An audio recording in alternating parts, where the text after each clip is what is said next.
Қай елдің өзің сияқты жас химияшылардың бабы мықты болды? Өзіңнің тікелей бәсекелестерің деп кімді бағаладың? Мен әрине Ресейді, Украинаны, Белоруссияны және көптеген СНГ мемлекеттер, бірақ жалпы ешкім жаман нәтиже көрсеткен жоқ деп ойлаймын, бірақ ең мықты сол Ресей, Украина және Белоруссия мемлекеттері болып табылады. Өзің қалай дайындалдың осы жарысқа?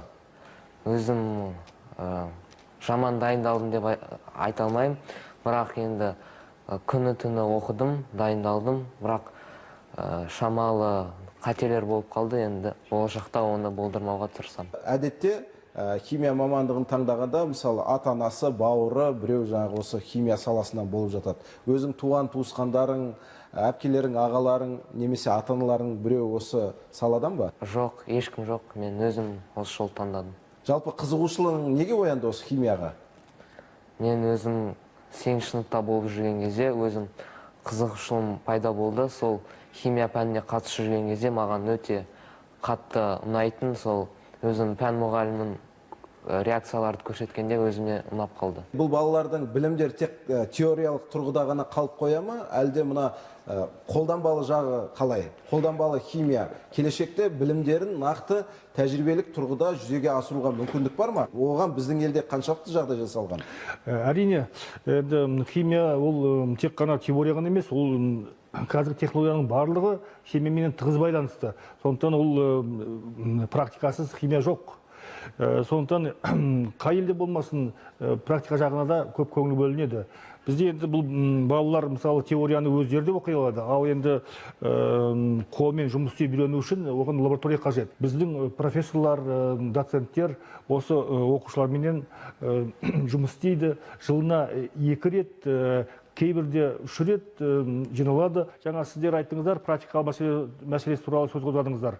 Қытайдың университеттерінің жанында, мысалы, химия факультеті болатын болса, олардың ауласында мини-завод тұрады екен. Кез келген, мысалы, бір жетістік, бір өнер табысы болатын болса, оны көп болса, енді 1 апта, ары кетсе 2 апта, мүмкін 1 айдың ішінде уже өндіріске енгізетіндей тексеріліп, оның технологиясы жолға қойылады екен. Солай, енді ондай барлық елде жоқ.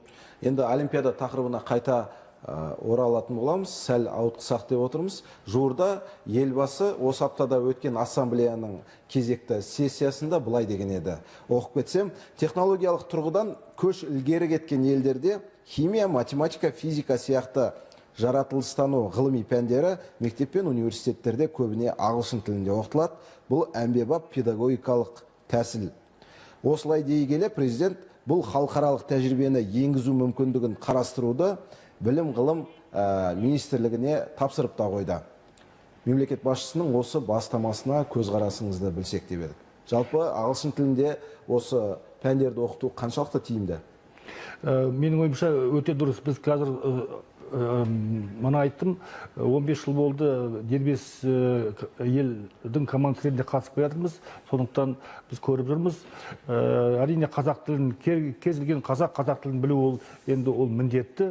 Ал сонымен қатар біз бүкіл әлемді кеңістікке шығу үшін, ол жерде қиналмас үшін бізге ағылшын тілін білу қажет. Сондықтан оған көп көңіл бөлу керек. Меніңше оны тіпті балабақшадан бастау керек. Оны қала берсе бастауыш мектеп, содан университетке дейін барлығында оқуды жүйелі түрде жолға қою керек деп ойлаймын. Енді сөзіңіз аузыңызда біз әлі күнге дейін мысалы осы жаратылыстану пәндеріне көбінесе Ресейден келетін оқулықтармен оқытып жатырмыз. Яғни өз балаларымызды Ресейден келетін оқулықтармен оқытып, ғаламдық мына жаңалықтардан оқушыларымызды шектеп отырмыз деп ойламайсыз ба? Енді әзірге енді ағылшын тілін... Мысалы, мына Жәутіков атындағы математика мектебінде әлі күнге дейін Ресейдің оқулықтарымен оқитын білеміз. Математика болсын, физика болсын. Осыған пікіріңіз қалай? Енді қазір әрине ағылшын тілін жетік білмегеннен кейін басқа амалымыз жоқ. Бізге жаңағы бүкіл әлемдік кеңістікке шығу үшін бір сондай үлкен мемлекеттің тілін білу керек. Ол енді болу керек ағылшын, қала берсе испан тілі, француз тілі, неміс тілі, енді қала берсе орыс тілі. Сондықтан енді орыс тілінсіз біз тағы шыға алмаймыз бүкіл әлемдік кеңістікке. Сондықтан амал жоқ. Бүкіл әлемдік кеңістікке біз ағылшын тілінде шығуымыз керек қой. Иә. Ол үшін ағылшын тілін оқытуымыз Иә. керек. Енді қазақ түрік лицейлері қазір соған уже біраз жыл болды көшті. Алғашында бір жыл арнайы оқуға түскеннен кейін бір жыл түрік тілі менен ағылшын тілін оқытады. Ары қарата балалардың өздері уже алып кетеді. Ары қарата шыңдайды и ең тәуір шыққан ағылшын тілінде шыққан оқулықтарды пайдаланып білім ала береді. Жалпы түбінде осыған келеміз дейсіз ғой. Келуіміз керек. Осыған келуіміз керек. Өйткені мына бүкіл әлемдік тағы да қайталап кетейін, ғаламдық ғылыми ашылымдардың барлығы Жапония, Канада, Еуропа, Америка сияқты елдерде жасалады. Ал біз әлі де сол мына ресейлік оқу бағдарламасынан қол үзбей, осы өзімізді бір шектеп отырған жоқпыз ба деген сауалдың мәнісі осы еді. Ресейдің білім жүйесі де жаман емес деп ойлаймын. Бірақ ресейлік ғылымда бір нақты ашылымдарды естіп жатқан жоқпыз. Енді сонда да болса Ресей әзірге бізге қарағанда біраз жетістіктері бар. Бірақ мына қолданбалы химияда, мысалы, математика болсын, басқа болсын, қолданбалы жағынан, нақты өндіріске енгізу жағынан, мысалы, әлемдік рейтингте өте төмен екенін білеміз. Келісесіз ғой? Иә, енді әлемнің ең мықты университеттері ол Америкада, мысалы, алғашқы жүздікке Американың 50 университеті кіреді. Ресей Мәскеу университеті екінші жүздікте, мен өзім бітірген Санкт-Петербург университеті ол 4-ші жүздікте. Сол әзірге енді амал жоқ. Олимпиаданың бұрынғы жеңімпаздары туралы мәлімет бар ма, осы қазақстандық жеңімпаздар туралы? Олар қазір қайда, немен айналысып жүр, еліміз үшін қандай пайдалы ғылыми жұмыстармен шұғылданады? Соңғы 15 жылда біз жыл сайын 4 оқушы апарамыз әлемдік олимпиадаға. Сонда 15 жылдың ішінде бір 45 оқушыдай барды. Енді кейбіреуі қатардан 2 жыл барған болар. Бірақ өкінішке орай олардың ешқайсысы, көпшілігі деуге болады, көпшілігі бізге қайтып оралған жоқ. Шамасы бізде оған әзірге база жасалмаған. Иә, жағдай жоқ. Енді қазір сіздер елдің бәрі естіп жатыр ғой, енді білім министрлігі сондай бағдарлама қолға алып жатыр. Оларды біздің шақырып, жақсы ғалымдарды біздің Қазақстанға қызмет етуге мүмкіндік жасап жатыр.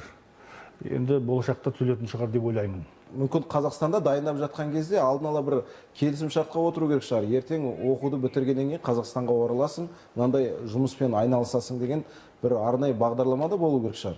Әйткенде бүкіл күш-жігерімізді оларға жұмсаймыз, кейін оның қайтарымы болмай қалады. Мысалы енді соңғы 15 жылдағы шет жақтарға оқуға кеткен балалардан 2-3 ғана қайтып келді. 2-3 ғана. 2-3 ғана. Қалғаны қанша? Қалған енді 40 шақтысы сол жан-жақта шет елдерде жүр. Сөзіңіз аузыңызда, мына Қайратқа осы сауалды қойғым келіп отыр. Жалпы өзіңді қай саламен байланыстырасың? Болашақта Қазақстанда қалып, жұмыс жасайын деген ойың бар ма? Мен енді осы оқуды бітіргеннен кейін Америкадағы университетке тапсыруды ойлап жүрмін. Және де ол жақта оқып, болашақта бәлкім сол жақта бір зерттеулер жасап, Қазақстанға оралып, осы жақта зерттеулерін жалғастырамын деп ойлаймын негізі. Зерттеулер дегенде көбісі сол медицина және де фармацевтика жағынан деп ойлаймын. Және де Қазақстанда осы Назарбаев университеті ашылды, жақсы оқу орындары ашылып жатыр. Енді база асықпай орнатылып жатыр. Және де болашақта мен уже жақсы бір дәрежеге жеткен кезімде қайтып оралатын шығармын деп ойлаймын. Менделеев бабамыз химиялық элементтер кестесін жасады. Сол сияқты бір енді Қазақстаннан да бір өзіңнің келешекте ғылыми бір әлем таңғалдырған ғылыми ашылымыңды жасағың келе ме? Әрине жасағым келеді. Өйткені Қазақстаннан бірде Нобель лауреаты жоқ. Және де солда Нобель лауреатын алғым келеді. Негізі мақсаттарымның біріне солда кіреді. Бір тараптан саған қиын болайын деп тұр ғой. Өйткені мына бүкіл әлемде химияда ашылатын жаңалықтар көбі ашылып қойды. Саған олардан осы түсу үшін олардан да жаңағы білімді әрі тәжірибелі болу керек. Қалай ойлайсың? Шынымен де негізі қиын, бірақ болады деп ойлаймын негізі. Рахым не деп айтар екен? Осындай бір арманың бар ма жалпы? Иә, енді арман бар, бірақ ол жетістікке жету үшін көптеген жұмыстар жасау керек, және де ол жұмыстарға енді көп жұмыс жасау үшін ол шетелден тәжірибе алып келу керек деп ойлаймын. Сонда ғана өзінің мақсатына жете аласың деп нақты айта аламын. Құрманғали аға, бәлкім сол жаңағы сіз айтқан 40 шақты балалармен келіссөздер жүргізіп, болашақта жаңағы кім Рахым айтпақшы, біраз жыл шетелдік тәжірибені үйренгеннен кейін мүмкін Қазақстанға тарту жағында қарастырған дұрыс шығар. Қалай ойлайсыз? Әрине, олардың өздері де солай ойлап жүрген шығар, ол оқушылар. Қазір кішкене айналысып, тәжірибе жинап, содан кейін елге ораламын деп ойлап жүрген шығар. Енді біз олармен көптен бері хабарласқан жоқпыз.